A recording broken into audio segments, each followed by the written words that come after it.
سلام دوستای عزیز، امروز شوق بولانی کدو در سر ما زده. البته به فرمایش میمان عزیز دوست داشتنی ما که نور چشم است و امروز دل ما شد بولانی کدو پخته کنیم. خب بر صورتش پوست میکنیم، میده میکنیم، چون میفهمین که پوست کردن کدو چقدر سخت است و ادامه میتیم به پاک کردنش، میده کردنش و از ماشین کشیدنش. بسیار سخت است و بسیار یک غذای یا چیز دلنشین خوشمزه است که از ماشین کشیدیم. البته پیاز هم برش میده میکنیم و اینا اختیار خودتان است که شما کدوتان چه قسمی میکنین، تفت میتین نمیتین.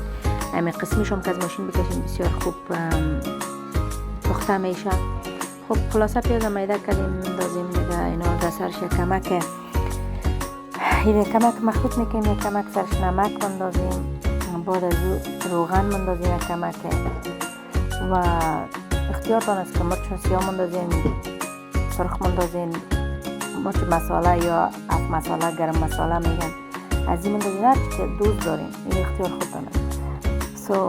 مخلوطش میکنیم و خلاصه این مخلوط شد، آماده شد دیگه. اینا رو خمیر زغالایش آماده هست و شروع میکنیم به جور کردن دیگه، جور کردن بولانی. چون این ویدیو خیلی دور به دراز است و خدا کنه که لذت ببرین از این ویدیو، از این جور کردن بولانی و انشالله که شما هم پخته کنین و در مسجا در کامنت ها برم بگوین که چه قسمی آمد بولانی کدو از شما. چون من که جور کردم بسیار یک مزه خاص داشت و مزه خاص داد و کسایی که بولانی کدو را دوست دارن دور از دلشان دیگه جایشان خالی دیگه. انشالله که لذت ببریم با ما یک جای از پخته کردن، جور کردن بولانی.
خب دیگه بولانی آلموست همش پخته شد، یک کم تومش مانده.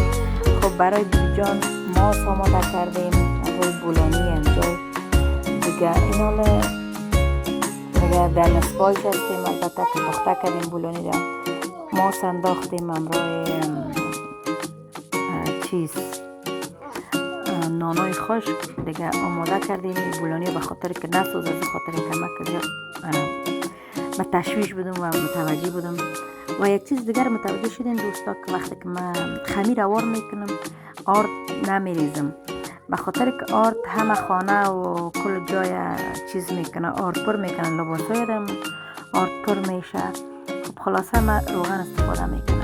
بر صورتش دیگه بولانی ما آلموست دیگه پخته شد و چون که من خودم هم جور میکنم، من پخته میکنم، زیاد وقت میگیره تا چیز شوه همش پخته شوه. بر صورتش ویدیوی ما ادامه داره. خدا کنه لذت ببرین از دیدن این ویدیو. شاید چون برا باشین که وقتی خلاص میشه، چون این ویدیو زیاد دور به دراز بود و ما ایره بسیار سرعتش تیز ساختم. بر صورتش بولانی را چیز میکنیم دیگه، هم پشت روی کلم میریم پخته میشه انشالله دیگه. یکمش پخته شد دیگه، اینا یک چند تا بولانی بر بیبی جان میبریم که نوش جان کنه، دوای ما کنه، گرم گرم بخوره دیگه، لذت ببره انشالله. زیاد میگه خوش مزه آمده دیگه. من خودم هم جور میکنم، پخته میکردم هم زمان و می خاطر ویدیوی ما زیاد دور دراز بود.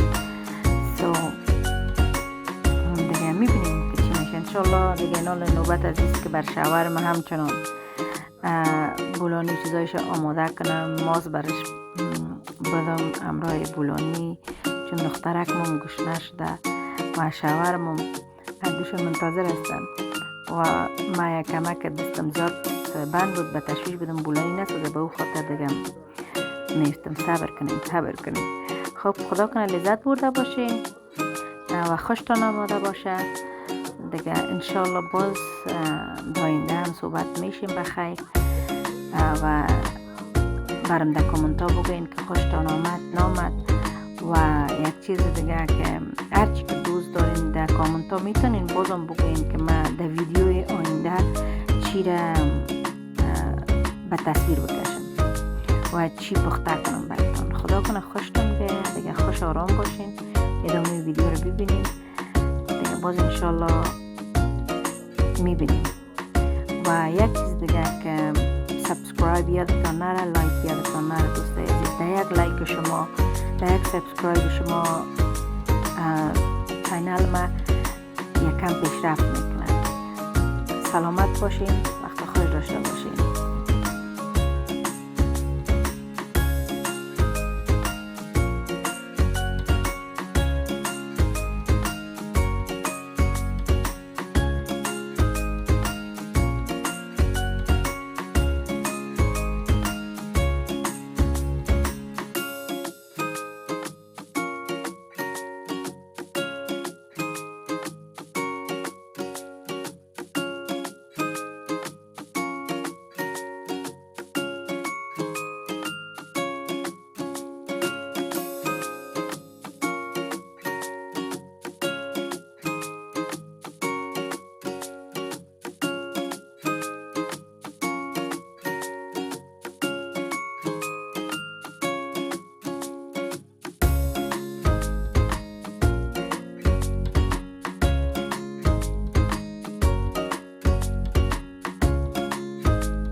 بالاخره دیگه نوبت از این رسید که شوهرم بیا بولانی خود نوش جان کنه و برش در مشقاب گذاشتیم.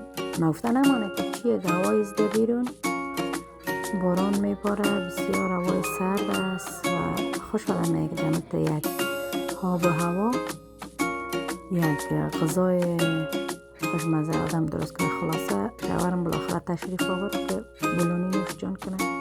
خلاصه این دخترک مسکه بسیار زیاد مزریت میکنه.